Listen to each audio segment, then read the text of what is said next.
Hello, Miss Sanders. My name is Miss Burns and I am the Director of Special Education Services for your child.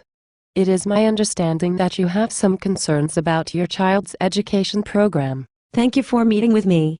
Yes, we are concerned about our son's behavioral issues.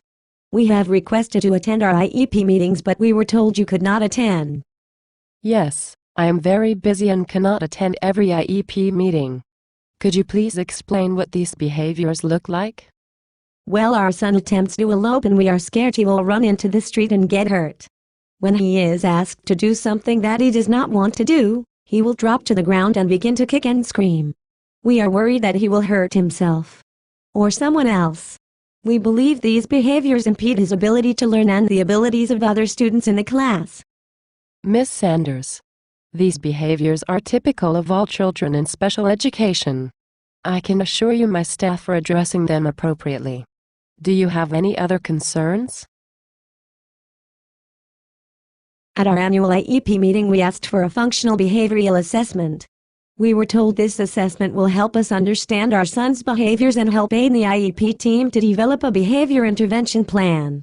We also sent 3 letters to your office regarding our request. I am sorry. I do not read all the letters. My assistant reads most of my mail. Maybe she forgot to tell me.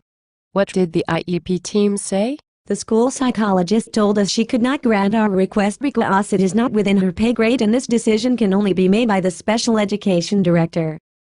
That is correct. So, I scheduled this meeting with you to see if you could grant our request for a functional behavioral assessment. Miss Sanders, we must follow proper IEP procedure. I can only grant your request in an IEP meeting and do not have the power to do so here in my office. Thus, you will need to call for a new IEP meeting and then you can make the request again.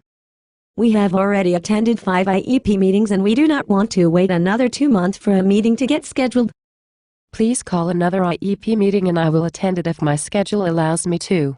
However, I will probably not grant your request. Could you please explain to me why not? Miss Sanders, your child is a special education student, which means he is not entitled to a Cadillac. We are only obligated to provide him with a Chevy. Do you understand? No, I do not understand. My son is 10 and he cannot drive. We are not asking for a vehicle.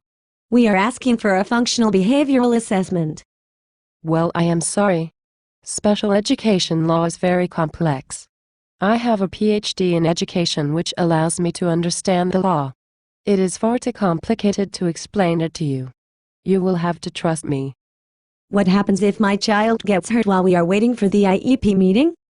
I can assure you that your son will not get hurt. My staff know techniques to restrain kids so they cannot hurt themselves. We also have a special room to place your son in when he is upset. He cannot hurt himself in this room. I did not know you had a special room. Where did your staff get this special training? Last year we had a 3-hour in-service where they learned special restraining techniques. I also monitor the classroom on a regular basis to make sure they are doing things correctly. So you have special training in behavior intervention as well? Miss Sanders, I have a PhD in education, which allows me to understand everything about education, including proper responses to behaviors. You will have to trust me. I must cut this meeting short as I have a staff meeting. I hope I have addressed all your concerns. Thank you for meeting with me. I am sorry, but no, you have not. I thought we were going to meet for 30 minutes. We were. But I must go. Please call another IEP meeting and we can continue this conversation at that time. Have a nice day.